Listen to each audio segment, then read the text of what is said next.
Okay, അപ്പോൾ നമുക്ക് അടുത്തത് നോക്കാനുള്ളത് 8086-ൻ്റെ സിഗ്നൽ ഡിസ്ക്രിപ്ഷനാണ്. ഇത് വേറൊരു രീതിയിലും ക്വസ്റ്റ്യൻ ആയിട്ട് വരാം. ദ പിൻ ഡയഗ്രാം അല്ലെങ്കിൽ പിൻ ഡിസ്ക്രിപ്ഷൻ ഓഫ് 8086 ചോദിച്ചാലും ഇതേ സെയിം കൺസെപ്റ്റ് തന്നെയാണ് നമ്മൾ എഴുതി വെക്കേണ്ടത്. ഓക്കെ, അപ്പോൾ ദ തിങ് ഇസ് ദാറ്റ് ഈ ഫസ്റ്റ് സ്ലൈഡിൽ കൊടുത്തിരിക്കുന്നതെല്ലാം 8086-ൽ നമ്മൾ ഓൾറെഡി അവെയർ ആയിട്ടുള്ള കുറച്ച് ഫീച്ചേഴ്സാണ്. What are the various features characteristics exhibited by 8086 processor. അത് തന്നെയാണ് ഇത് വീണ്ടും ലിസ്റ്റ് ഔട്ട് ചെയ്തിരിക്കുന്നത്. അപ്പോൾ ജസ്റ്റ് നിങ്ങളുടെ ഒരു കൺവീനിയൻസ് അനുസരിച്ച് അത് വായിച്ച് നോക്കുക, അത്രയേ ഉള്ളൂ. ഓക്കെ, നമുക്ക് അടുത്ത സ്ലൈഡിലോട്ട് പോകാം. അപ്പോൾ ഞാൻ ഓൾറെഡി പറഞ്ഞൊരു കാര്യമാണ്, 8086 എന്ന് പറയുന്ന പ്രോസസ്സർ ശരിക്കും ഒരു IC ചിപ്പാണ് അല്ലേ. ഒരു നമ്മൾ ഓൾറെഡി ഫെമിലിയർ ആണ്. അതിൻ്റെ ഫിഗറൊക്കെ നമ്മൾ ഓൾറെഡി കണ്ടിട്ടുണ്ട്, ഇമേജൊക്കെ നമ്മൾ കണ്ടിട്ടുണ്ട്. എങ്ങനെ ഇരിക്കും അത്, പ്രോസസ്സർ എങ്ങനെ ഇരിക്കും, ഒരു IC ചിപ്പിൻ്റെ രൂപത്തിലാണ് ഇരിക്കുന്നത് എന്നുള്ളതെല്ലാം നമ്മൾ അവെയറാണ്. അപ്പോൾ ശരിക്കും പറഞ്ഞു കഴിഞ്ഞാൽ ഈ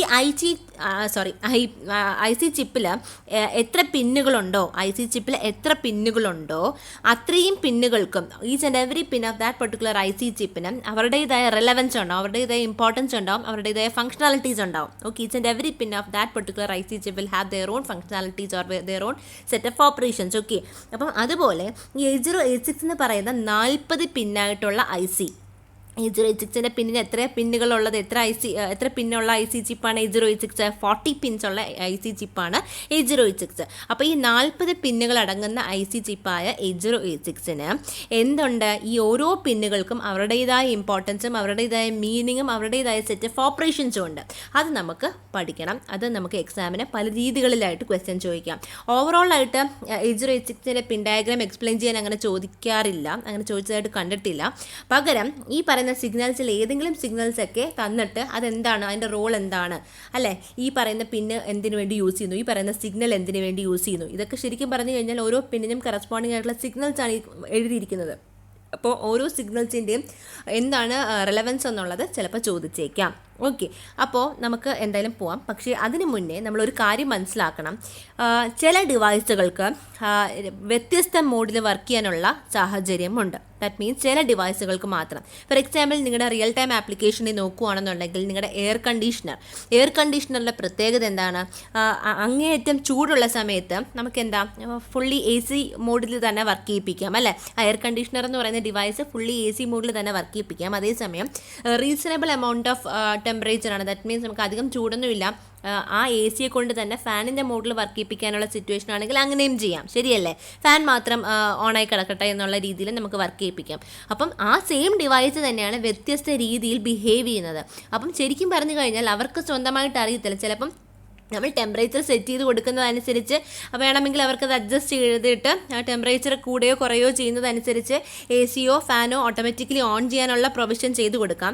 അല്ല എന്നുണ്ടെങ്കിൽ അവർക്ക് സ്വന്തമായിട്ട് അത് ചിന്തിക്കാനോ മനസ്സിലാക്കാനോ ഏത് മോഡിൽ വർക്ക് ചെയ്യണം എന്നുള്ള സ്വയം ഡിസിഷൻ എടുക്കാനോ ഉള്ള ആ ഒരു കേപ്പബിലിറ്റി ഉണ്ടാവില്ല. അപ്പോൾ നമ്മൾ എന്ത് ചെയ്ത് കൊടുക്കണം, നമ്മുടെ സാഹചര്യം അനുസരിച്ച് ഈ പറയുന്ന ഡിവൈസുകളെ ഏത് മോഡിൽ വർക്ക് ചെയ്യിപ്പിക്കണം അല്ലെങ്കിൽ ഏത് രീതിയിൽ ഈ സാഹചര്യത്തിൽ ബിഹേവ് ചെയ്യണം എന്നുള്ളത് നമ്മൾ തന്നെ സജസ്റ്റ് ചെയ്യേണ്ട ആവശ്യം വരുന്നുണ്ട്. ഞാൻ പറഞ്ഞു വരുന്നത് എന്താണെന്ന് വെച്ച് കഴിഞ്ഞാൽ നമ്മുടെ ഈ പറയുന്ന 8086 പ്രോസസ്സറും എന്താണ്, 2 മോഡിൽ വർക്ക് ചെയ്യാൻ കേപ്പബിലിറ്റി ഉള്ള ഒരു പ്രോസസ്സറാണ്. ഒന്നെങ്കിൽ അത് മിനിമം മോഡിൽ വർക്ക് ചെയ്യാം അല്ലെങ്കിൽ മാക്സിമം മോഡിലും വർക്ക് ചെയ്യാം. ഓക്കെ, എപ്പോഴാണ് 8086 എന്ന് പറയുന്ന ഈ IC ചിപ്പ് മിനിമം മോഡിൽ വർക്ക് ചെയ്യുന്നത് എപ്പോഴാണെന്ന് വെച്ച് കഴിഞ്ഞാൽ ഈ പ്രോസസ്സർ ഒറ്റയ്ക്കാണ് വർക്ക് ചെയ്യുന്നത്. അതായത് യൂസേഴ്സിന് ഈ പ്രോസസ്സറിനെ കൊണ്ട് ചെയ്യിക്കാനുള്ള ജോലികളോ ആപ്ലിക്കേഷൻസോ അധികം വലുതല്ല, ഈ പ്രോസസ്സർ മാത്രം മതിയാവും ഈ പറയുന്ന ആപ്ലിക്കേഷൻസ് എല്ലാം എക്സിക്യൂട്ട് ചെയ്യാൻ, ഈ പറയുന്ന ജോലികളെല്ലാം ചെയ്യാനെങ്കിൽ നമുക്ക് പ്രോസസ്സറിന് ഏത് മോഡിൽ വർക്ക് ചെയ്യിപ്പിക്കാം, മിനിമം മോഡിൽ വർക്ക് ചെയ്യിപ്പിക്കാം. അതേസമയം എപ്പോഴാണ് ഇതേ സെയിം പ്രോസസ്സർ മാക്സിമം മോഡ് വ്യത്യസ്ത രീതിയിൽ ബിഹേവ് ചെയ്യുന്നത്, മാക്സിമം മോഡിൽ ഈ പറയുന്ന പ്രോസസ്സറിനെ കൊണ്ട് ഒറ്റയ്ക്ക് ഒരു ആപ്ലിക്കേഷൻ ചെയ്യാൻ പറ്റത്തില്ല, പകരം വേറെയും പ്രോസസ്സേഴ്സിൻ്റെ സഹായം വേണമെന്നുണ്ടെങ്കിൽ ഈ പ്രോസസ്സർ എന്ത് മോഡിൽ വർക്ക് ചെയ്യണം, മാക്സിമം മോഡിൽ. അന്നേരം ഇത് മാസ്റ്ററായിട്ട് ആക്ട് ചെയ്യും, മറ്റേതെല്ലാം സ്ലേവ് പ്രോസസ്സേഴ്സായിട്ട് വർക്ക് ചെയ്യും. അപ്പോൾ എന്തായാലും ഈ പ്രോസസ്സറിന് മാക്സിമം മോഡിൽ സെറ്റ് ചെയ്താൽ മാത്രമേ മറ്റ് പ്രോസസ്സേഴ്സിൻ്റെ സഹായത്തോടു കൂടി ഈ പ്രോസസ്സേഴ്സിന് യൂസർ പറയുന്ന രീതിയിലുള്ള എക്സിക്യൂഷൻ അല്ലെങ്കിൽ ആപ്ലിക്കേഷൻ എക്സിക്യൂട്ട് ചെയ്യാൻ പറ്റത്തുള്ളൂ.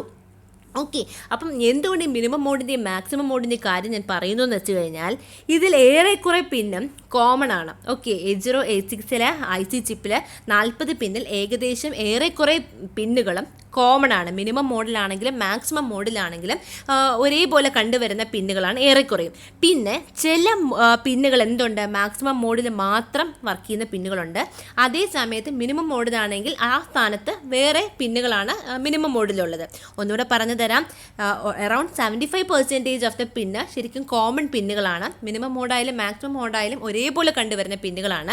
അതേസമയം ചില പിന്നുകൾ നമ്മളിവിടെ നോക്കിക്കഴിഞ്ഞാൽ മനസ്സിലാവും, 24 മുതൽ 31ാമത്തെ പിന്ന് വരെ, 24 മുതൽ 31ാമത്തെ പിന്ന് വരെ എന്താണ്, രണ്ടും വ്യത്യസ്തമാണ്. അതായത് നിങ്ങളുടെ പ്രോസസ്സർ മിനിമം മോഡിലാണ് സെറ്റ് ചെയ്ത് വെച്ചിരിക്കുന്നതെങ്കിൽ ഈ റൈറ്റ് സൈഡിൽ കൊടുത്തിരിക്കുന്ന പിന്നുകളാണ് 24 മുതൽ 31 വരെ വർക്ക് ചെയ്യുന്നത്. അതേസമയം മാക്സിമം മോഡിൽ വർക്ക് ചെയ്യുകയാണെന്നുണ്ടെങ്കിൽ QS1 മുതൽ മേളിലോട്ട് വായിച്ചു കഴിഞ്ഞാൽ RQ ബാർ GT 0 ബാർ ആ പിന്നുകളായിരിക്കും വർക്ക് ചെയ്യുന്നത്. അപ്പം മിനിമം മോഡിലാണോ മാക്സിമം മോഡാണോ അതിനനുസരിച്ച് വർക്ക് ചെയ്യുന്ന കുറച്ച് സെറ്റ് ഓഫ് പിന്നുകളുണ്ട്. അത് കറസ്പോണ്ടിങ് ടു 24 to 31st പിൻ. ഓക്കെ, ബാക്കിയെല്ലാം കോമൺ ആണ്. അപ്പം നമുക്ക് കാറ്റഗറൈസ് ചെയ്ത് തന്നെ പഠിക്കാം. പിൻ ഡയഗ്രാം ഓഫ് 8086 നമുക്ക് ചോദിച്ചു കഴിഞ്ഞാൽ കാറ്റഗറൈസ് ചെയ്ത് തന്നെ പഠിക്കാം. അതായത് ഒന്നാമത്തെ കാറ്റഗറിയിൽ നമ്മൾ പഠിക്കാൻ പോകുന്നത് കോമൺ ആയിട്ട് കണ്ടുവരുന്ന പിന്നുകൾ, ദാറ്റ് മീൻസ് മിനിമം മോഡായാലും മാക്സിമം മോഡായാലും കോമൺ ആയിട്ട് കണ്ടുവരുന്ന പിന്നുകൾ നോക്കാം. രണ്ടാമത്തെ സെറ്റിൽ നമുക്ക് മിനിമം മോഡിലാണെങ്കിൽ ഏതൊക്കെ പിന്നുകൾ ആക്റ്റീവ് ആകും, മാക്സിമം മോഡാണെങ്കിൽ മൂന്നാമത്തെ കാറ്റഗറി ഏതൊക്കെ പിന്നുകൾ ആക്റ്റീവ് ആകും. ഓക്കെ, അപ്പോൾ ഫസ്റ്റ് ഓഫ് ഓൾ നമുക്ക് നോക്കാം AD0 മുതൽ AD15 വരെ.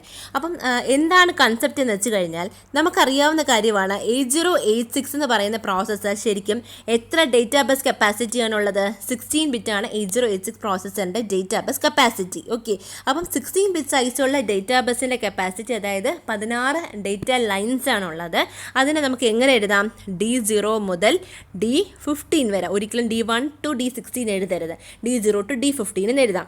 ഇനി നമുക്ക് അഡ്രസ് ലൈൻസിൻ്റെ കപ്പാസിറ്റി എത്രയാണ്, A0 മുതൽ A19 വരെ. ഓക്കെ, അപ്പം A0 മുതൽ A19 വരെയാണ് നമ്മുടെ അഡ്രസ് ബസ്സിൻ്റെ കപ്പാസിറ്റി. അപ്പം ഈ A0 to A19, that means 20 bits ആയിട്ടുള്ള അഡ്രസ് ലൈൻസിനെ നമുക്ക് രണ്ടായിട്ട് പാർട്ടീഷൻ ചെയ്യാം. എന്തൊക്കെയാണെന്ന് വെച്ച് കഴിഞ്ഞാൽ A0 മുതൽ A15 വരെയും പാർട്ടീഷൻ ചെയ്യാം. അതുപോലെ A16 തൊട്ട് A19 വരെയും പാർട്ടീഷൻ ചെയ്യാം. That means A0 to A15. എന്തുകൊണ്ട് 15 നമ്മൾ കൊണ്ട് നിർത്തി എന്ന് വെച്ച് കഴിഞ്ഞാൽ ഈ പറഞ്ഞിരിക്കുന്ന D0 to D15, that means data ലൈൻസും കൂടി മൾട്ടിപ്ലെക്സ് ചെയ്യാൻ വേണ്ടിയാണ്. A0 to A15 D0 to D15 കൂടെ മൾട്ടിപ്ലെക്സ് ചെയ്ത് പോകാൻ വേണ്ടിയാണ് നമ്മളത് മൾട്ടിപ്ലെക്സ് ചെയ്ത് കമ്പൈൻ ചെയ്ത് വെച്ചിരിക്കുന്നത്. Rest of the address lines, that means A16 to A19 അല്ലാതെയാണ് നമ്മൾ വെച്ചിരിക്കുന്നത് ഇൻഡിപെൻഡൻ്റ് ആയിട്ട്, without multiplexing it with any data lines ആയിട്ടായിരിക്കും വെച്ചിട്ടുണ്ടാവുക. ഓക്കെ, അപ്പം ശരിക്കും പറഞ്ഞു കഴിഞ്ഞാൽ നെറ്റ് എഫക്റ്റ്ലി നമ്മൾ എങ്ങനെ പറയും, A0 to A19 D0 to D19 നമ്മൾ എങ്ങനെയായിരിക്കും പറയുന്നത്, AD0 മുതൽ AD15. അപ്പോൾ ഇതിൻ്റെ ശരിക്കുള്ള മീനിങ് എന്താണ്, ഡിക്ക് മാത്രമല്ല 0 to 15 ലൈൻസ് വരുന്നത്. AD0 എന്ന് വെച്ചാൽ A0യും D0 അതിനകത്ത് വരുന്നുണ്ട്. AD15 എന്ന് വെച്ച് കഴിഞ്ഞാൽ A15ഉം D15ഉം വരുന്നുണ്ട്. ഓക്കെ, പക്ഷേ the thing is that AD0 നമ്മൾ പറയുമ്പോൾ ഒന്നുകിൽ A0യോ അല്ലെങ്കിൽ D0യോ വരത്തുള്ളൂ. AD15 എന്ന് പറഞ്ഞു കഴിഞ്ഞാൽ ഒന്നുകിൽ A15ഓ D15ഓ വരത്തുള്ളൂ. അപ്പം AD0 to AD15 എന്ന് വെച്ച് കഴിഞ്ഞാൽ AD0, AD1, AD2 etcetera AD15 വരെ വരുന്നുണ്ട്. ഓക്കെ, അപ്പം മനസ്സിലായല്ലോ. But the thing is that ഈ പറയുന്ന രണ്ട് അഡ്രസ് ലൈൻസും നമുക്ക് ഒരേപോലെ ആവശ്യമില്ല. രണ്ട് ലൈൻസ്, അഡ്രസ് ലൈൻസ് അല്ല, രണ്ട് ലൈൻസ്, ദാറ്റ് മീൻസ് അഡ്രസ്സും ഡേറ്റയും നമ്മൾ ഒരേപോലെ യൂസ് ചെയ്യത്തില്ല. ഒന്നെങ്കിൽ അഡ്രസ്സ് അല്ലെങ്കിൽ ഡേറ്റ, ഇങ്ങനെയായിരിക്കും സാധാരണഗതിയിൽ യൂസ് ചെയ്യാറ്. കാരണം നമുക്ക് ഇപ്പോൾ ഒരു ഡേറ്റ മെമ്മറിയിൽ നിന്ന് ഫെച്ച് ചെയ്യണം. നമ്മൾ ഡയറക്റ്റ്ലി ഇപ്പോൾ ഡേറ്റ ഫെച്ച് ചെയ്യാൻ പറ്റുമോ, ഇല്ല. നമുക്ക് ആദ്യം എന്ത് മനസ്സിലാക്കണം, മെമ്മറിയിലെ ഏത് അഡ്രസ് ലൊക്കേഷന് കറസ്പോണ്ടിങ് ആയിട്ടാണ് ഡേറ്റ ഇരിക്കുന്നത്. അപ്പം ആദ്യം അഡ്രസ്സ് ആക്റ്റീവ് ആവണം, എന്നാൽ മാത്രമേ ആ അഡ്രസ്സിന് കറസ്പോണ്ടിങ് ആയിട്ടുള്ള ഡേറ്റ എടുത്തുകൊണ്ട് വരാൻ പറ്റുള്ളൂ. അപ്പം AD0 to AD15 എന്നൊക്കെ നമ്മൾ മൾട്ടിപ്ലെക്സ് ചെയ്ത് വെച്ചിരിക്കുകയാണെങ്കിലും ആദ്യം ഏതാണ് ആക്റ്റീവ് ആവുന്നത്, A0 to A15 ആക്റ്റീവ് ആവും. A0 to A15 എന്ന് പറയുന്ന 16 ബിറ്റ് ആയിട്ടുള്ള അഡ്രസ് ലൈൻസ് ആക്റ്റീവ് ആകുമ്പോൾ തന്നെ ഓട്ടോമാറ്റിക്കലി നമ്മുടെ മെമ്മറി ലൊക്കേഷൻ നമുക്ക് ഐഡൻറ്റിഫൈ ചെയ്യാൻ പറ്റും. എന്നിട്ട് D0 to D15 വരെയുള്ള ആ ഡേറ്റ ലൈൻസ്, 16 ബിറ്റ് സൈസുള്ള ഡേറ്റ ലൈൻസിനെ സഹായത്തോടു കൂടി ഡേറ്റ എടുത്തുകൊണ്ട് വരാൻ പറ്റും. ഇനി നമുക്ക് ഡേറ്റ കൊണ്ടുവെക്കണമെങ്കിലും എന്ത് വേണം, ആദ്യം അഡ്രസ്സ് തന്നെ ആക്റ്റീവ് ആവണം. ഏത് ലൊക്കേഷനിലോട്ടാണ് ഡേറ്റയെ കൊണ്ട് വെക്കേണ്ടതെന്നുള്ളത് ആദ്യം മനസ്സിലാക്കുക. അപ്പം A0 to A15 വരെയുള്ള 16 ബിറ്റ് അഡ്രസ് ലൈൻസ് മതിയാവും നമുക്ക് ഏത് ലൊക്കേഷനിലോട്ട് കൊണ്ടുവെക്കേണ്ടതെന്ന് മനസ്സിലാക്കാൻ.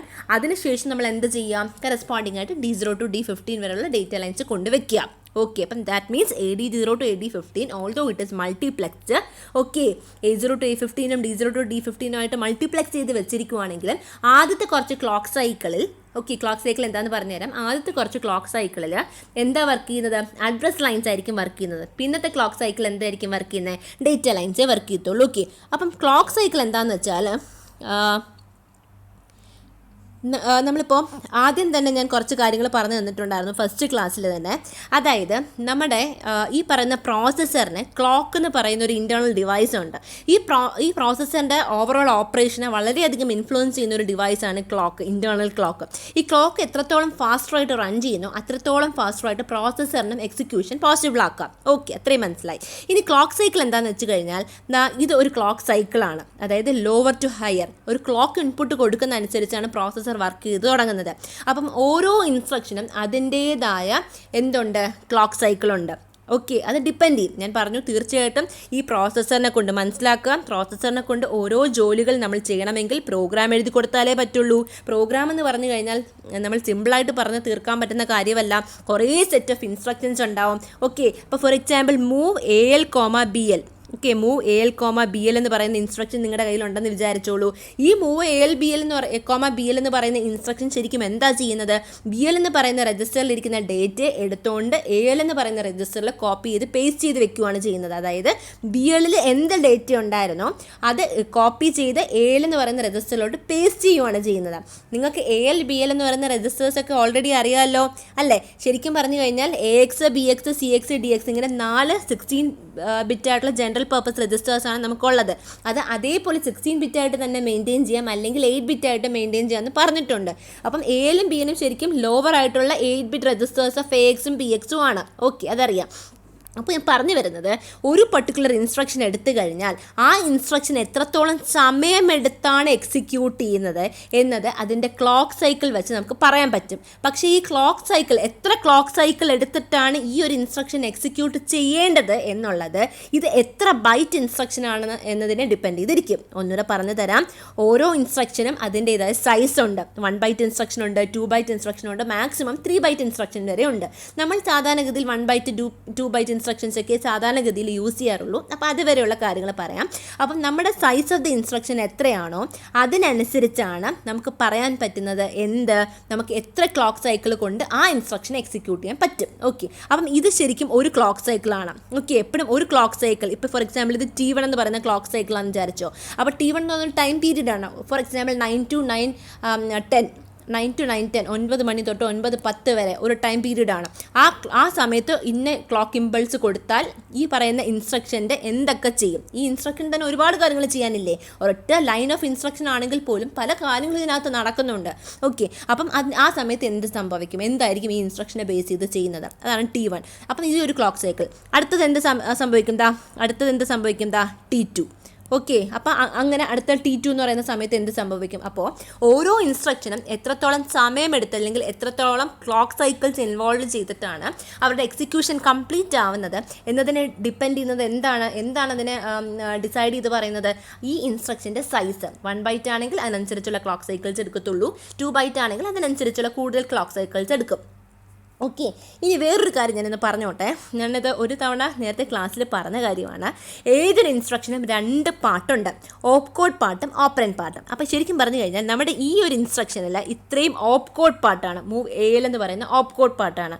അതേസമയം BL എന്ന് പറയുന്ന ഓപ്പറൻഡ് പാർട്ടാണ്. ഓക്കെ, അപ്പോൾ സംഭവിക്കുന്നത് എന്താണെന്ന് വെച്ച് കഴിഞ്ഞാൽ നമുക്ക് ഈ പറയുന്ന വാല്യൂസോ ഡിജിറ്റ്സോ ഒന്നും മെമ്മറൈസ് ചെയ്യാനുള്ള കപ്പാസിറ്റി ഇല്ല. നമുക്കിപ്പോൾ എനിക്കൊരു ഡേറ്റ് BL കൊണ്ടുവച്ചിട്ടുണ്ടായിരുന്നു, അതിൻ്റെ ഒരു കോപ്പി ALലും വേണം എന്ന് ഫീൽ ചെയ്യുവാണെങ്കിൽ ഞാൻ മൂവ് AL, BL ഇതൊക്കെ നമുക്ക് ഓർത്ത് വെക്കാനും എഴുതാനും ഒന്നും ഒരു ബുദ്ധിമുട്ടും ഇല്ലാത്ത ഇൻസ്ട്രക്ഷൻസ് ആണ്. അപ്പോൾ സംഭവിക്കുന്നത് എന്താണ്? നമുക്ക് ഇത്തരത്തിലുള്ള ഇൻസ്ട്രക്ഷൻസ് എഴുതി കൊടുക്കാനേ പറ്റുള്ളൂ പ്രോസസ്സറിന്. But the thing is that the processors won't be able to identify what is actually meant by this particular instruction. ഈ ഇൻസ്ട്രക്ഷൻ ശരിക്കും എന്താണ് ഉദ്ദേശിക്കുന്നത് എന്നുള്ളത് പ്രോസസ്സറിനെ വായിച്ച് നോക്കിയാൽ മനസ്സിലാവില്ല. അതിനെ തിരിച്ച് ന്യൂമോണിക് കോഡിലോട്ട് കൺവേർട്ട് ചെയ്യണം. ഓക്കെ, അപ്പം ഈ ഇൻസ്ട്രക്ഷൻ ഫെച്ച് ചെയ്തുകൊണ്ട് വന്നിട്ട് ഇതിനെ ഡീകോഡ് ചെയ്ത് ന്യൂമോണിക് ന്യൂമോണിക് കോഡിലോട്ട് കൺവേർട്ട് ചെയ്തിട്ട് ആ വാല്യൂ കാണുമ്പോഴായിരിക്കും പ്രോസസ്സറിന് മനസ്സിലാവുന്നത് യൂസർ എഴുതി കൊടുത്ത ഇൻസ്ട്രക്ഷൻ മൂവ് AL ആണ്. അപ്പം ഞാൻ പറഞ്ഞു വരുന്നത് മൂവ് AL, BL എന്ന് പറയുന്ന ഇൻസ്ട്രക്ഷൻ കണ്ടു കഴിഞ്ഞാൽ മൂവ് AL എന്ന് പറയുന്ന ഓപ്പ് കോഡ് പാർട്ട് ഫെച്ച് ചെയ്തുകൊണ്ട് വരും. അതാണ് op code fetch. Okay, move AL എന്ന് പറയുന്ന ഓപ്പ് കോഡ് ഫെച്ച് ചെയ്തിട്ട് അതിൻ്റെ ന്യൂമോണിക് കോഡിലോട്ട് തന്നെ ഡീകോഡ് ചെയ്യും. ഓക്കെ, അപ്പോൾ ഫോർ എക്സാമ്പിൾ ഇത് ശരിക്കും നമ്മൾ കാണാൻ പഠിക്കുന്ന കാര്യമേ ഇല്ല, ഇതെല്ലാം അവരുടെ ജോലിയാണ്. ഓക്കെ, പ്രോസസ്സറിൻ്റെ ഡീകോഡിങ് യൂണിറ്റിൻ്റെ ജോലിയാണ് ന്യൂമോണിക് കോഡിലോട്ട് കൺവേർട്ട് ചെയ്യുക എന്നുള്ളത്. അപ്പം ഫോർ എക്സാമ്പിൾ ഡീകോഡിങ് ചെയ്യുമ്പോൾ കറസ്പോണ്ടിങ് ആയിട്ടുള്ള വാല്യൂ, ഫോർ എക്സാമ്പിൾ എനിക്ക് ഓർമ്മയില്ല കേട്ടോ, ന്യൂമോണിക് കോഡ് 3F ആണെന്ന് വിചാരിച്ചോ. ഓക്കെ, അപ്പോൾ ഇത് ശരിക്കും പറഞ്ഞാൽ ഒരു ടേബിളോടെ നെറ്റിക്കറി സെർച്ച് ചെയ്താൽ നിങ്ങൾക്ക് കിട്ടും ഇതുപോലെ 3F ആണെന്നുള്ളത്. ജസ്റ്റ് ഒന്ന് അസ്യൂം ചെയ്യുക for the name sake. Okay, അപ്പം 3F കാണുമ്പോൾ അവർക്ക് മനസ്സിലാവും എന്താ യൂസർ AL എന്ന് പറയുന്ന രജിസ്റ്ററിലോട്ട് എന്തോ മൂവ് ചെയ്യാനാണ് പറഞ്ഞിരിക്കുന്നത്, എന്തോ കൊണ്ടുവയ്ക്കാനാണ് പറഞ്ഞിരിക്കുന്നത്. അപ്പം ഏത് ഡേറ്റ, എവിടെ ഇരിക്കുന്ന ഡേറ്റയെ കൊണ്ടുവയ്ക്കേണ്ടതെന്നുള്ളത് പിന്നെ അവർ പോയി നോക്കും. ഓക്കെ, ഇതാണ് ശരിക്കും സംഭവിക്കുന്നത്. അപ്പം ഞാൻ പറഞ്ഞു വന്നത് എന്താണ്, ഈ പറഞ്ഞിരിക്കുന്ന ഡീകോഡ് ചെയ്യാനായാലും എക്സിക്യൂട്ട് ചെയ്യാനായാലും എത്രത്തോളം സമയമെടുക്കുമോ അത് എല്ലാം ഈ പറയുന്ന ക്ലോക്ക് സൈക്കിൾസിനനുസരിച്ചിരിക്കും. ദാറ്റ് മീൻസ് ഇവരുടെ സൈസ് അനുസരിച്ചിരിക്കും ഇവരുടെ ഡ്യൂറേഷനും, അത് എത്രത്തോളം ക്ലോക്ക് സൈക്കിൾസ് ഇൻവോൾവ് ചെയ്തിട്ടാണ് ആ പ്രൊസീജിയേഴ്സ് നടക്കുന്നതെന്നുള്ളത്. ഓക്കെ, അപ്പോൾ hope it is clear for you. അപ്പോൾ ഞാൻ പറഞ്ഞു വന്നത് എന്താണ്, ഈ പറഞ്ഞിരിക്കുന്ന അഡ്രസ് ലൈൻസ് ആയിരിക്കും കുറേ നേരത്തേക്ക് ആദ്യത്തെ കുറച്ച് സമയത്തേക്ക് ആക്റ്റീവ് ആവുന്നത്, പിന്നത്തെ ക്ലോക്ക് സൈക്കിൾസിലെ ഡേറ്റ ലൈൻസ് ആക്റ്റീവ് ആവും. അപ്പോൾ ഇത്രയും കൺസെപ്റ്റ് ശരിക്കും മനസ്സിലാക്കി വെച്ചേക്കുക, what is actually happening within it. അപ്പം ശരിക്കും AD0 to AD15 കഴിഞ്ഞു. പക്ഷേ ഒരു കാര്യം ഞാനൊന്ന് പറഞ്ഞോട്ടെ, ഞാൻ കഴിഞ്ഞ വീഡിയോയിൽ നമ്മൾ ശരിക്കും പറഞ്ഞു കഴിഞ്ഞാൽ 20 ബിറ്റ് ആയിട്ടുള്ള ഫിസിക്കൽ അഡ്രസ്സ് എങ്ങനെയാണ് ജനറേറ്റ് ചെയ്യുന്നതെന്ന് പറഞ്ഞു. ഓക്കെ, പക്ഷേ നമ്മൾ മെമ്മറിയെ സ്പെസിഫൈ ചെയ്യുമ്പോൾ, അതായത് മെമ്മറിയിൽ ഒരു ഡേറ്റ കൊണ്ടുവയ്ക്കൂ എന്ന് ഞാൻ പ്രോഗ്രാമിൽ ഇൻസ്ട്രക്ഷൻ എഴുതുമ്പോൾ ശ്രദ്ധിക്കുക, പ്രോഗ്രാം വഴി നിങ്ങൾ മെമ്മറിയുടെ കാര്യങ്ങൾ എന്തെങ്കിലും ഇൻക്ലൂഡ് ചെയ്യുന്നെങ്കിൽ, അതായത് ഒരു മെമ്മറി ലൊക്കേഷനിൽ ഇരിക്കുന്ന ഡേറ്റ എടുത്തുകൊണ്ട് വരൂ, അല്ലെങ്കിൽ അവിടെ എൻ്റെ കയ്യിലിരിക്കുന്ന ഡേറ്റ ഇന്ന മെമ്മറി ലൊക്കേഷൻ, ഇന്ന മെമ്മറി അഡ്രസ്സിലോട്ട് കൊണ്ടുവയ്ക്കൂ എന്ന് പറയുമ്പോൾ ആ മെമ്മറി അഡ്രസ്സ് തീർച്ചയായിട്ടും 16 ബിറ്റേ ആകാവുള്ളൂ. കാരണം ഞാൻ 16 ബിറ്റ് അഡ്രസ്സ് മാത്രമേ ഇവർക്ക് പ്രൊവൈഡ് ചെയ്യത്തുള്ളൂ. ഈ പറയുന്ന ആർക്കിടെക്ചറിനകത്തുള്ള ആഡറിൻ്റെ ജോലിയാണ് 20 ബിറ്റ് ആയിട്ടുള്ള ഫിസിക്കൽ അഡ്രസ്സ് കണ്ടുപിടിച്ചിട്ട് കറക്റ്റ് ആയിട്ടുള്ള ലൊക്കേഷൻസ് ആക്സസ് ചെയ്യാന്നുള്ളത്. ഓക്കെ, അപ്പം നമ്മളെപ്പോഴും 16 ബിറ്റ് മാത്രമേ അവൈഡ് ആയിട്ട് ഇരിക്കത്തുള്ളൂ. 20 ബിറ്റ് ഫിസിക്കൽ അഡ്രസ്സ് ജനറേറ്റ് ചെയ്യാനും അതുപോലെ കറക്റ്റായിട്ടുള്ള ലൊക്കേഷൻസിൽ കൊണ്ടുപോയി ഡേറ്റ അസൈൻ ചെയ്യാനും റിട്രീവ് ചെയ്യാനും ഒക്കെ അവരുടെ ജോലിയാണ്, പ്രോസസ്സറിൻ്റെ ഇൻറ്റേർണൽ ആർക്കിടെക്ചറിൻ്റെ ജോലിയാണ്. That is mainly bus interface യൂണിറ്റിൻ്റെ ജോലിയാണ്. ഓക്കെ, അപ്പം ഞാൻ പറഞ്ഞു വരുന്നത് എന്താണ്, A16 തൊട്ട് A19 വരെ ഇനിയും അഡ്രസ് ലൈൻസ് ഉണ്ട്. അപ്പം ശരിക്കും ഇതെന്താ സംഭവിക്കുന്നതെന്ന് വെച്ച് കഴിഞ്ഞാൽ ഇത് കമ്പൈൻ ചെയ്തിരിക്കുവാണ്. അതായത് A16 ഓർ S3 ആയിട്ട് കിടക്കുവാണ്, A17 ഓർ S4 ആയിട്ട് കിടക്കുവാണ്, A18 അല്ലെങ്കിൽ S5, A19 അല്ലെങ്കിൽ S6, ഏതെങ്കിലും ഒന്നേ വർക്ക് ചെയ്യൂ. ദാറ്റ് മീൻസ് ഒന്നെങ്കിൽ A16 അല്ലെങ്കിൽ S3, A17 അല്ലെങ്കിൽ S4, അങ്ങനെ. ഓക്കെ, അപ്പം A16, A17, A18, A19 ഒക്കെ ആണെങ്കിൽ അഡ്രസ് ലൈൻസിൻ്റെ ഹയർ ലൈൻസ് ആക്റ്റീവ് ആവും, അത്രയേ ഉള്ളൂ. അതേസമയം മറ്റ് lines, that means S3, S4, S5, S6 work ചെയ്യുവാണെങ്കിൽ ശരിക്കും ഈ S3 to S6 എന്ന് പറയുന്നത് സ്റ്റാറ്റസ് ലൈൻസ് ആണ്. എന്തിൻ്റെയെങ്കിലും സ്റ്റാറ്റസുകൾ ഡിനോട്ട് ചെയ്യാൻ വേണ്ടിയാണ് ഈ S3 മുതൽ S6 വരെയുള്ള ലൈൻസ് ആക്റ്റീവായിട്ട് കിടക്കുന്നത്. സാധാരണഗതിയിൽ S6 എന്തിനു വേണ്ടി യൂസ് ചെയ്യുന്നതെന്ന് വെച്ച് കഴിഞ്ഞാൽ പ്രത്യേകിച്ച് ഒരു റെലവൻസും S6-നില്ല. ബൈ ഡിഫോൾട്ട് തന്നെ S6 എപ്പോഴും ലോ ആയിരിക്കും. S6-ൻ്റെ വാല്യൂ ബൈ ഡിഫോൾട്ട് തന്നെ 0 ആയിരിക്കും. അതിന് പ്രത്യേകിച്ച് ഒരു മീനിങ്ങോ റെലവൻസോ ഇല്ല. എന്തുകൊണ്ട് 0 ആയി എന്നുള്ളത് ഒന്നും റെലവൻസ് ഇല്ല. S6 ബൈ ഡിഫോൾട്ട് തന്നെ 0 ആയിട്ട് വെച്ചിരിക്കുകയാണ്. ഇനി S5 എന്താണെന്ന് വെച്ച് കഴിഞ്ഞാൽ S5 always denotes the status of your interrupt. നിങ്ങളുടെ പ്രോസസ്സർ എന്തെങ്കിലും കാരണവശാൽ ഇൻട്രപ്റ്റ് ആയിക്കഴിഞ്ഞാൽ അതിൻ്റെ സ്റ്റാറ്റസ് കാണിക്കാൻ വേണ്ടിയാണ് ഏത് സിഗ്നൽ നമ്മൾ യൂസ് ചെയ്യുന്നത്, S5 എന്ന് പറയുന്ന സിഗ്നൽ യൂസ് ചെയ്യുന്നത്. ഓക്കെ, അപ്പം ഞാൻ പറഞ്ഞു A18 അല്ലെങ്കിൽ S5 ആണ്, രണ്ടും ഒരുമിച്ച് വർക്ക് ചെയ്യത്തില്ല. അപ്പോൾ ഒന്ന് A18 അല്ലെങ്കിൽ S5, ദാറ്റ് മീൻസ് ഒന്നുകിൽ address lines of A16 to A19 work ചെയ്യും, അല്ലെങ്കിൽ status lines of S3 to S6 work ചെയ്യും. അപ്പം എനി ഹൗ ഇപ്പോൾ സ്റ്റാറ്റസ് ലൈൻസ് ആണ് വർക്ക് ചെയ്യുന്നതെങ്കിൽ S5 എന്താണ് ഡിനോട്ട് ചെയ്യുന്നത്, നിങ്ങളുടെ പ്രോസസ്സറിനെ ഇപ്പം ഏതെങ്കിലും ഇൻട്രപ്റ്റ് വന്ന് ബ്ലോക്ക് ചെയ്യിപ്പിച്ചിട്ടുണ്ട്. അപ്പം ഇൻട്രപ്റ്റ് നമുക്കറിയാവുന്ന കാര്യമാണ്. പോസിറ്റീവ് സെൻസിലും എടുക്കാം, നെഗറ്റീവ് സെൻസിലും എടുക്കാം. പോസിറ്റീവ് സെൻസിൽ എപ്പോഴാണ് നമ്മൾ ഇൻട്രപ്റ്റിന് എടുക്കുന്നത്, നമ്മളിപ്പോൾ നോർമലി ഒരു എക്സിക്യൂഷൻ ചെയ്തുകൊണ്ടിരിക്കുവാണ്, ഇനി അങ്ങോട്ട് താഴെ പോയി കഴിഞ്ഞാൽ എന്തെങ്കിലും രീതിയിൽ പ്രോബ്ലംസ് വരാം, അല്ലെങ്കിൽ ഇനി അങ്ങോട്ട് താഴെ പോകുന്നത് ശരിയല്ല, ഇത്രയും ചെയ്താൽ മതി എന്നൊക്കെ ശരിക്കും പോസിറ്റീവ് സെൻസിൽ നോക്കിക്കഴിഞ്ഞാൽ നമ്മുടെ പ്രോഗ്രാമിൻ്റെ നോർമൽ എക്സിക്യൂഷൻ ഇടയ്ക്ക് വെച്ചൊന്ന് ബ്ലോക്ക് ചെയ്യണം എന്ന് ഫീൽ ചെയ്യുവാണെന്നുണ്ടെങ്കിൽ അത് പോസിറ്റീവ് സെൻസ് ഓഫ് ഇൻട്രപ്റ്റ് ആണ്. ഓക്കെ, അതേസമയം നെഗറ്റീവ് സെൻസിലും ഇൻട്രപ്റ്റ് ചെയ്യാം. അതായത് നമ്മൾ ചെയ്തുകൊണ്ടിരിക്കുന്ന ജോലി ചെയ്യേണ്ട ഇത്രയും മതി, ബാക്കി കുറച്ചുകൂടെ വേറെ വലിയ ജോലികൾ ചെയ്യേണ്ട കാര്യമുണ്ട് എന്ന് ഫീൽ ചെയ്യുവാണെങ്കിൽ അങ്ങനെയും നമുക്ക് ഇൻട്രപ്റ്റ് ചെയ്യാം. അപ്പം സിറ്റുവേഷൻ അനുസരിച്ച് നമുക്കൊരു ടൈപ്പ് ഓഫ് ഇൻട്രപ്റ്റ് വെച്ച് തന്നെ അതിനെ ബ്ലോക്ക് ചെയ്യാം. ശ്രദ്ധിക്കുക, ഇൻട്രപ്റ്റ് എന്ന് പറയുന്നത് ഒരു സിംഗിൾ ടൈപ്പ് ഓഫ് ഇൻട്രപ്റ്റ് അല്ല. ഓരോ സിറ്റുവേഷൻ അനുസരിച്ച് നിങ്ങൾ ആ പ്രോസസ്സറിനെ എന്തുകൊണ്ട് ഇൻട്രപ്റ്റ് ചെയ്യുന്നു അതിനനുസരിച്ച് നമുക്ക് ഡിഫറെൻറ്റ് ടൈപ്സ് ഓഫ് ഇൻട്രപ്റ്റ് ഉണ്ട്. അത് നമ്മൾ 3rd മോഡ്യൂളിൽ പഠിക്കും. മനസ്സിലാക്കാൻ നമുക്ക് ഡിഫറെൻറ്റ് ടൈപ്സ് ഓഫ് ഇൻട്രപ്റ്റ് ഉണ്ട്. എങ്ങനെയാണ് ഈ ഡിഫറെൻറ്റ് ടൈപ്സ് ഓഫ് ഇൻട്രപ്റ്റ് വരുന്നത് എന്ന് വെച്ച് കഴിഞ്ഞാൽ ഏത് സാഹചര്യത്തിൽ എന്തുകൊണ്ട് നിങ്ങൾ പ്രോസസ്സറിനെ ഇൻട്രപ്റ്റ് ചെയ്യുന്നു അതിനനുസരിച്ചാണ് ഈ കാറ്റഗറീസ് ഓഫ് ഇൻട്രപ്റ്റ് വന്നിരിക്കുന്നത്. ജസ്റ്റ് മനസ്സിലാക്കി വെച്ചേക്കാം. അപ്പോൾ എനിഹൗ ഈ പറയുന്ന S5 എന്ന് പറയുന്ന സ്റ്റാറ്റസ് ലൈൻസ് ആണ് നിങ്ങളുടെ ഇൻട്രപ്റ്റ് വന്നിട്ടുണ്ടോ ഇല്ലയോ എന്നുള്ളതിൻ്റെ സ്റ്റാറ്റസ് ഇൻഡിക്കേറ്റ് ചെയ്യുന്നത്. ഇനി S3 S4 എന്ന് പറയുന്നത് നമുക്കൊരു ടേബിൾ ഉണ്ട്. ആ ടേബിളിൻ്റെ വാല്യൂസിനനുസരിച്ചായിരിക്കും നമ്മുടെ ഡിസിഷൻ എടുക്കുന്നത്, സ്റ്റാറ്റസ് മനസ്സിലാക്കാൻ പറ്റുന്നത്. ശ്രദ്ധിക്കുക, ഈ ടേബിളിൽ S4 S3 ആണ് കൊടുത്തിരിക്കുന്നത്, S3 S4 അല്ല. ഓക്കെ, അത് ശ്രദ്ധിച്ച് പോവുക. ടേബിളിൽ S4 S3 ആണ്. അതായത് S3യുടെ വാല്യൂ 0, S4ൻ്റെ വാല്യൂ 0 ആണെങ്കിൽ നിങ്ങളുടെ ഏത് സെഗ്മെൻറ്റ് ആക്റ്റീവ് ആവും? എക്സ്ട്രാ സെഗ്മെൻറ്റ് ആക്റ്റീവ് ആവും. ഓക്കെ, അപ്പം രജിസ്റ്റേഴ്സിനെ അല്ലെങ്കിൽ സെഗ്മെൻറ്റ്സിനെ സെലക്ട് ചെയ്യാൻ ആവശ്യമായ ഏത് സെഗ്മെൻറ്റുകളാണ് ഇപ്പം ആക്റ്റീവായിട്ട് കിടക്കുന്നത് എന്നതിൻ്റെ സ്റ്റാറ്റസാണ് ഈ S3യും S4ഉം കാണിച്ചു തരുന്നത്. S3 1ഉം S4 0 ആണെന്നുണ്ടെങ്കിലോ ഏത് സെഗ്മെൻറ്റ് ആക്റ്റീവ് ആവുന്നത്? Stack segment. അതേസമയം S3 0 S4 1 ആണെങ്കിലോ കോഡ് സെഗ്മെൻറ്റ്, S3 1 S4 1 ആണെങ്കിലോ ഡേറ്റ സെഗ്മെൻറ്റ്. അപ്പം തിരിഞ്ഞു പോകരുത്, S4 S3 എന്ന് വേണം ടേബിളിൽ ആദ്യം എഴുതാൻ.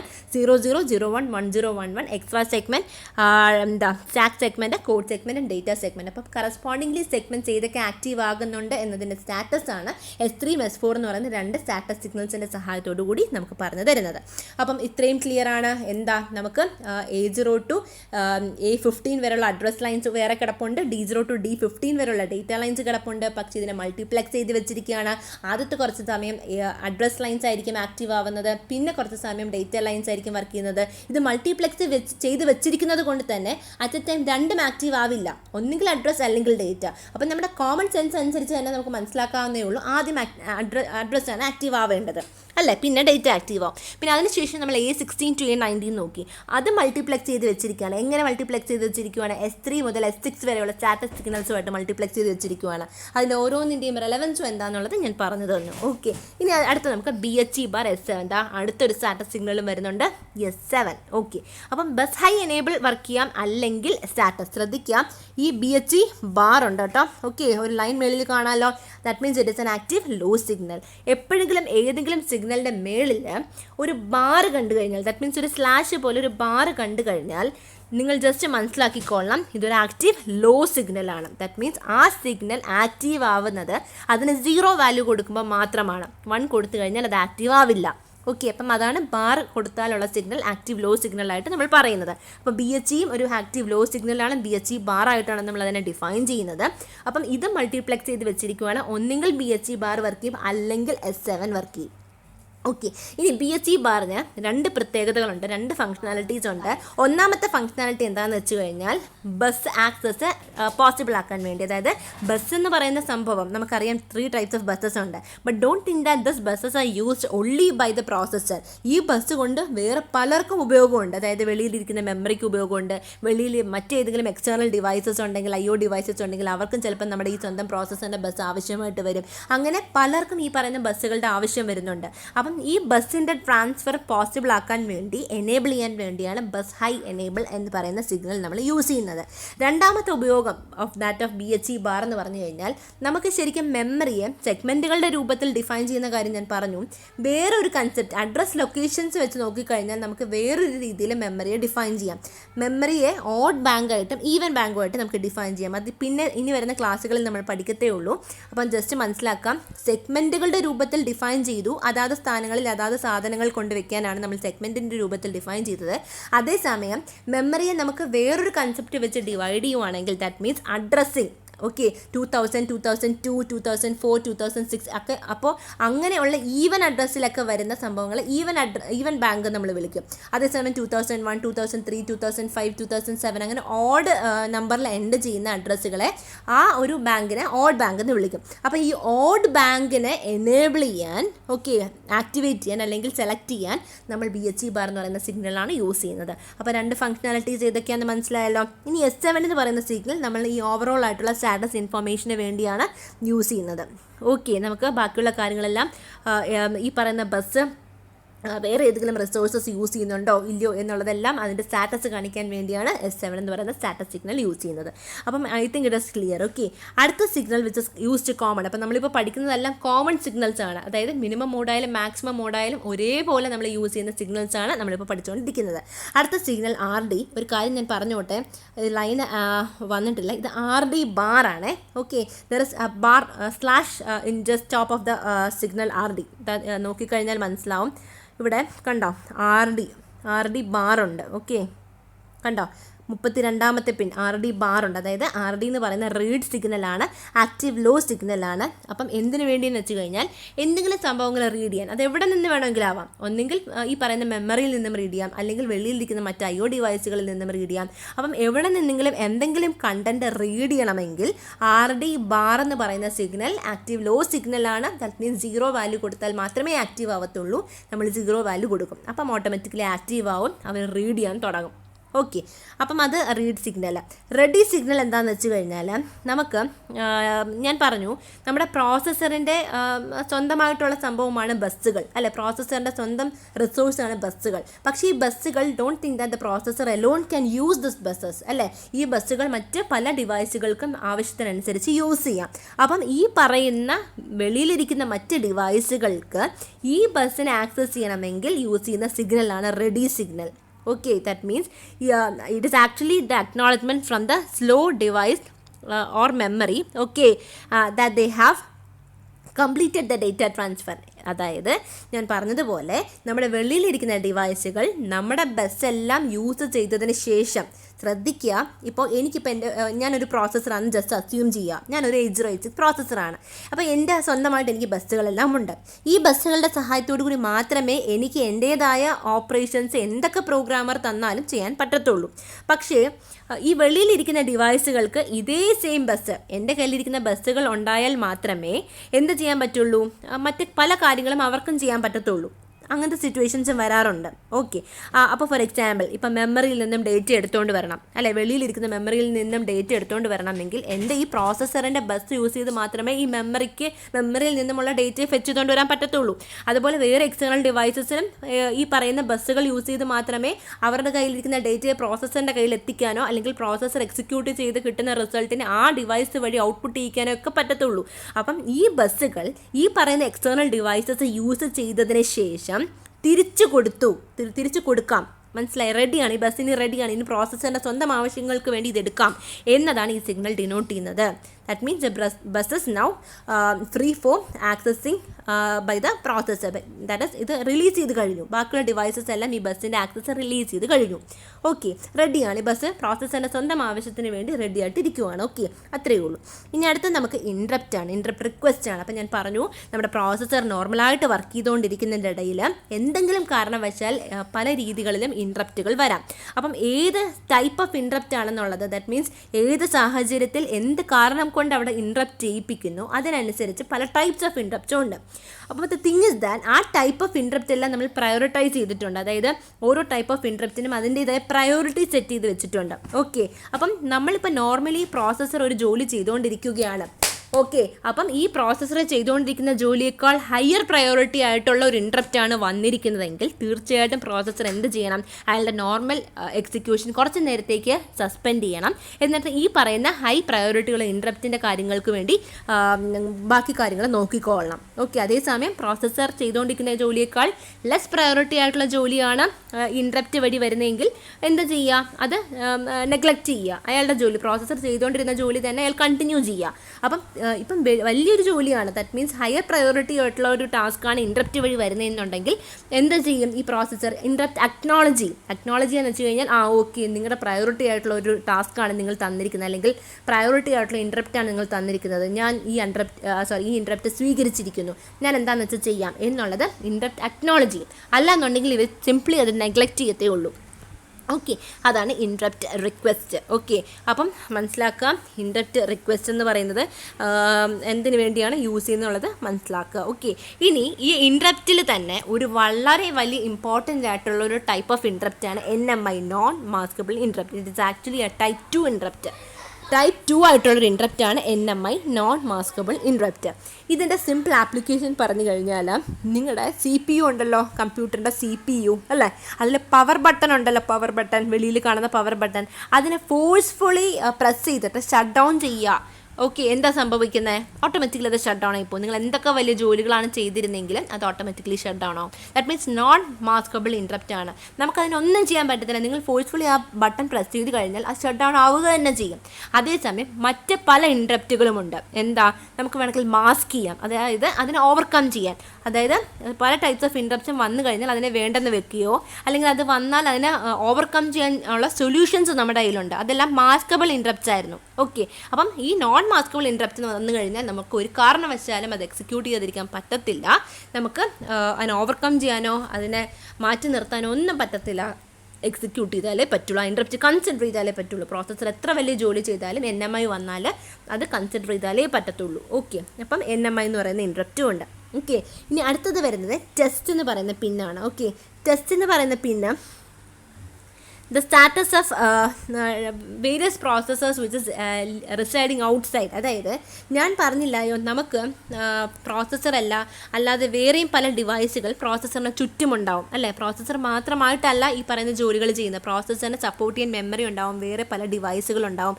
ഓക്കെ, അപ്പം ഈ ടെസ്റ്റ് എന്ന് പറയുന്ന പിൻ, ടെസ്റ്റ് എന്ന് പറയുന്ന ടെസ്റ്റ് ബാറുണ്ട്, ആക്റ്റീവ് ലോ സിഗ്നലാണ്. അതായത് നമുക്ക് ശരിക്കും ടെസ്റ്റിൻ്റെ ഫംഗ്ഷനിങ് ചെയ്യിപ്പിക്കണമെങ്കിൽ 0 വാല്യൂ കൊടുത്താലേ പറ്റത്തുള്ളൂ. അപ്പം ശരിക്കും പറഞ്ഞു കഴിഞ്ഞാൽ, ഫോർ എക്സാമ്പിൾ, നമ്മുടെ ഈ പ്രോസസ്സറിന് സ്വന്തമായിട്ട് വലിയ മാത്തമെറ്റിക്കൽ ഫംഗ്ഷനാലിറ്റീസ് ചെയ്യാനുള്ള കപ്പാസിറ്റി ഒന്നുമില്ല. ഓക്കെ, അത് മനസ്സിലാക്കുക. 8086 വലിയ മാത്തമെറ്റിക്കൽ ഫംഗ്ഷനാലിറ്റീസ് ഒന്നുമില്ല.